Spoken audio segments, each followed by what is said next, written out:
Saudara dipimpin oleh Roh Kudus menghidupi realitas kita di dalam Kristus. Katakan realitas. Realitas itu adalah kenyataan. Kenyataan hidup kita di dalam Kristus. Oke, saudara, mari kita baca sama-sama. Perhatikan dalam Yohanes pasal 16 ayat yang ke-13 mulai sampai ayat yang ke-15. Tetapi apabila Ia datang, yaitu Roh kebenaran, Ia akan memimpin kamu ke dalam seluruh kebenaran. Sebab Ia tidak akan berkata-kata dari dirinya sendiri, tetapi segala sesuatu yang didengarnya itulah yang akan dikatakannya, dan Ia akan memberitakan kepadamu hal-hal yang akan datang.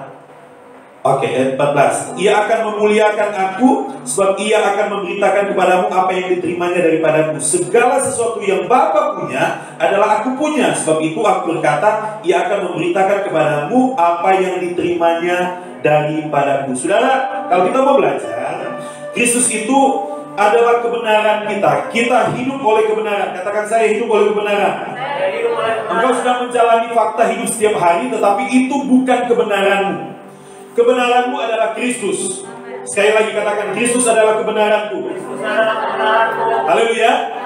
Jadi dialah atau Yesuslah realitas, kenyataan kita yang sesungguhnya. Yohanes 14 ayat yang ke-6 mengatakan, akulah jalan, kebenaran, dan hidup.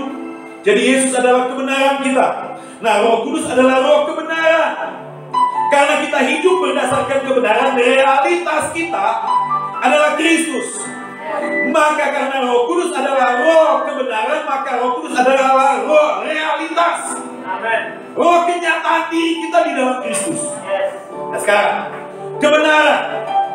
Saudara perhatikan Yohanes 17 ayat 22. Kebenaran bahwa segala kemuliaan Bapa, segala kemuliaan Bapa sudah ada di dalam Kristus, dan di dalam Kristus kita sudah menerima semua kemuliaan Bapa. Yohanes 17 ayat 22. Dan aku telah memberikan kepada mereka kemuliaan. Kemuliaan apa ini? Kemuliaan yang engkau Bapa berikan kepadaku, supaya mereka menjadi satu sama seperti kita adalah satu. Jadi kemuliaan Bapa itu diberikan kepada Yesus, dan kemuliaan yang dari Bapa yang ada pada Yesus diberikan kepada kita. Pertanyaan saya, saudara sudah punya kemuliaan Bapa atau belum? Sudah. Ketika kita di dalam Yesus, kita sudah punya kemuliaan Bapa. Nah sekarang perhatikan fakta saat ini, fakta kita tiap hari versus realitas di dalam Kristus.